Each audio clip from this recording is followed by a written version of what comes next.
हम गौतम बुद्ध गेट के सामने पहुंच चुके हैं। इसी के सहारे जा रहे हैं चंपा देवी पार्क। देखिए गौतम बुद्ध द्वार चंपा देवी पार्क जाएगा, यही रास्ता थोड़ी सी दूर है। यहाँ पर देखिए पंचशील के झंडे लगे हुए हैं चौराहे पर, और आगे भी सजाया गया है और पीछे भी सजाया गया तमाम जगह। और भगवान बुद्ध की प्रतिमा से आप लोग हट जाइए। अब चलिए, हो गया सबका पुष्पांजलि हो गया।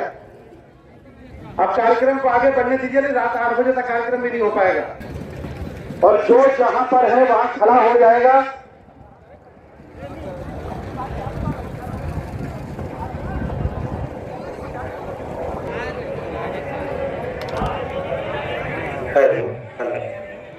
साहेब डॉक्टर भीमराव अम्बेडकर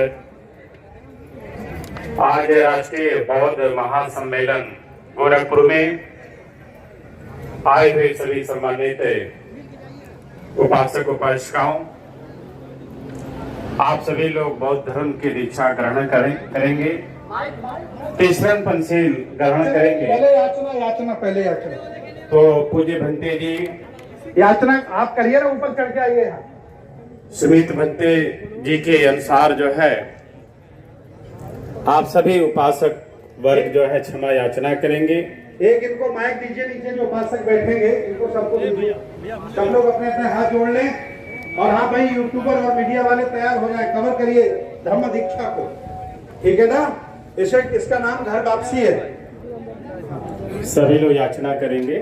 उपासक वर्ग, उपासक लोगों के एक माइक मुहैया कराइए, साउंड वाले। आप इधर नहीं, ऐसे मुंह करके बैठिए भाई। राशीन भाई के पी चौधरी जी, सम्मानित मंच, मेरे समक्ष बैठे हुए सभी उपासक और उपासिकाओं, आप सभी को मेरा जय भीम, नमो बुद्धाय। जैसा कि आज ये राष्ट्रीय बौद्ध महासम्मेलन में तमाम प्रबुद्ध जनों ने अपने अपनी बात कही। आज यहाँ जब बौद्ध सम्मेलन होता है तो तथागत बुद्ध की बात होना आवश्यक है। तथागत बुद्ध की वो विचारधारा जो विरोधी को भी अपना बना लेती है। जैसा कि तथागत बुद्ध ने सबसे पहले अपने 5 विरोधियों को प्रविजित करके ये सिद्ध कर दिया था कि तथागत बुद्ध की वो विचारधारा जो विरोधी को भी अपना बना लेती है और अंगुलीमाल जैसे डाकू को भी भिक्खु या संत बना देती है, इस विचारधारा में वो ताकत है।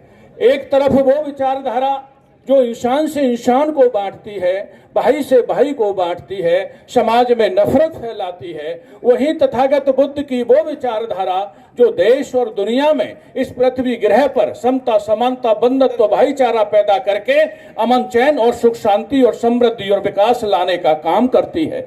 इसीलिए नफरत फैलाने वाली विचारधारा के सापेक्ष में तथागत गौतम बुद्ध की मानव कल्याणकारी वो विचारधारा जो इस दुनिया के सभी जीवों को, सभी मानवों को जोड़ करके सुख शांति और अमन चैन पैदा करती हो, ऐसी विचारधारा वर्तमान में बहुत ही सार्थक और आवश्यक सिद्ध होगी। इसीलिए तमाम ये बौद्ध सम्मेलन भंते सुमित रतन जी द्वारा आयोजित किए जा रहे हैं, क्योंकि समाज में विभिन्न तरीके की विषमताएं, चाहे वो शैक्षिक, सामाजिक, चाहे वो राजनीतिक, विभिन्न तरीके की सामाजिक विषमताएं इस देश में पैदा हो गई हैं। जहां पर विभिन्न तरीके का बिखराव और विषमता पैदा हो जाए, वहां तथागत बुद्ध और बाबा साहब की विचारधारा ही सार्थक सिद्ध हो सकती है। इसीलिए आज इस सम्मेलन के माध्यम से ये समझना बहुत आवश्यक है कि ऐसी विचारधारा जो इस देश में समता, समानता और बंधुत्व, भाईचारा पैदा करे, इस देश के कल्याण के लिए, देश को विश्व गुरु बनाने के लिए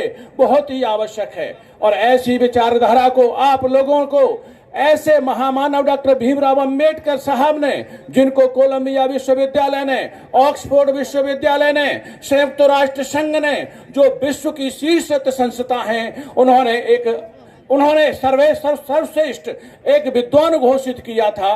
बाबा साहब के जन्म दिवस को विश्व ज्ञान दिवस घोषित किया था।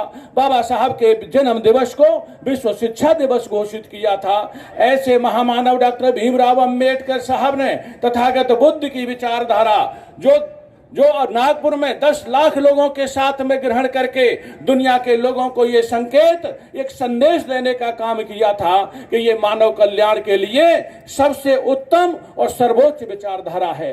तो आप लोगों को भी ये समझने की जरूरत है, जब समाज में विषमता हो, जब समाज में असमानता हो, उस समय तथागत बुद्ध की विचारधारा मानव कल्याण के लिए बहुत ही आवश्यक होगी। और मैं एक लोग बता देना चाहता हूं साथियों, जो तथागत बुद्ध ने कहा, बाबा साहब ने उसको कानून बना दिया, और बाबा साहब ने तथागत बुद्ध की विचारधारा, साहू जी की विचारधारा, फूले साहब की विचारधारा और पेरियार साहब की विचारधारा, माता सावित्रीबाई की विचारधारा को पढ़ करके, समझ करके एक इंटीग्रेटेड आइडियोलॉजी जो मानव कल्याण के लिए सबसे बेस्ट हो सकती थी, इस देश और दुनिया के लोगों को देने का काम किया है।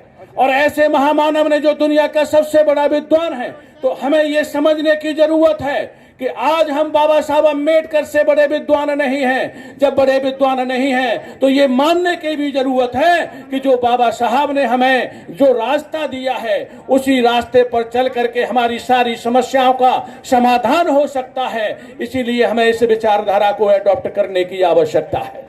आज इस देश में साथियों, आज इस देश का जो बहुजन समाज है, उसका अस्तित्व खतरे में है। उसका शिक्षा, रोजी रोजगार, जीवन जीविका, उसका सब कुछ खतरे में है। उसका कारण है 6,743 जातियों में बहुजन समाज का बिखराव। सामने वाले ने आपको बांटा, आप बट गए, आपको लड़ाया, आप लड़ गए, और सामने वाला शासक बन गया।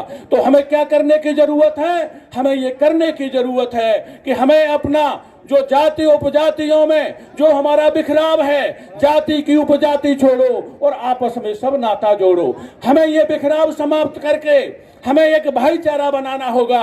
आज बौद्ध सम्मेलन, सदगुरु संत कबीर साहब के जन्मोत्सव पर एक संकल्प लेना होगा कि 85 का बहुजन समाज ही मेरा परिवार है, यही मेरा समाज है। जब इस संकल्प के साथ बहुजन एकता बनेगी तो बहुजन वजूद बनेगा, और जब एकजुट और एक मत हो करके बहुजन समाज आगे बढ़ेगा तो देश का शासक अम्बेडकरवादी होगा, मानवतावादी होगा। तभी सम्मान बचेगा, तभी संविधान बचेगा और तभी अधिकार बचेंगे। नहीं तो कुछ नहीं बचेगा। आपको वहीं पहुंचा दिया जाएगा जहां से बाबा साहब उठा करके लाए थे। आपको बंधुआ मजदूर और गुलाम बना दिया जाएगा। एक बड़ा खतरा हमारे सामने खड़ा हुआ है।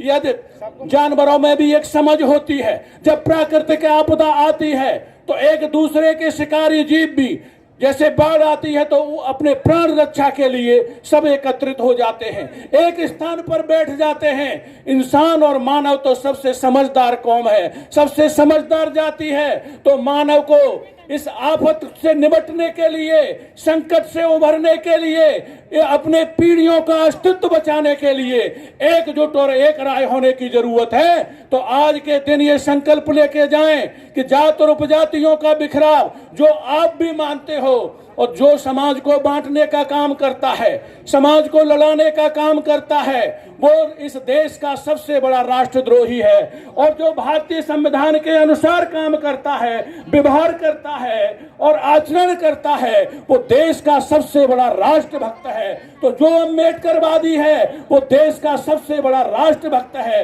अब हमें गौरव और गर्व होना चाहिए कि हम देश के सबसे बड़े राष्ट्रभक्त हैं, जो मानवतावादी विचारधारा को जन जन तक पहुंचाने का काम कर रहे हैं। इसीलिए साथियों, मैं ये कहना चाहता हूं कि मनुष्य को, प्राणी को अपने विकारों को दूर करके मानव कल्याण की विचारधारा को एडॉप्ट करते हुए अपने अस्तित्व को बचाने के लिए, सामाजिक बिखराव को समाप्त करके इस देश में समता, समानता, बंधुत्व, भाईचारा स्थापित करने का काम करना चाहिए। इसी के साथ में अपनी बात खत्म करते हुए आए हुए इस क्षेत्र के सभी उपासक और उपासिकाओं को, सम्मानित मंच को एक बार मैं पुनः नमन करता हूं। जय भीम, नमो बुद्धाय।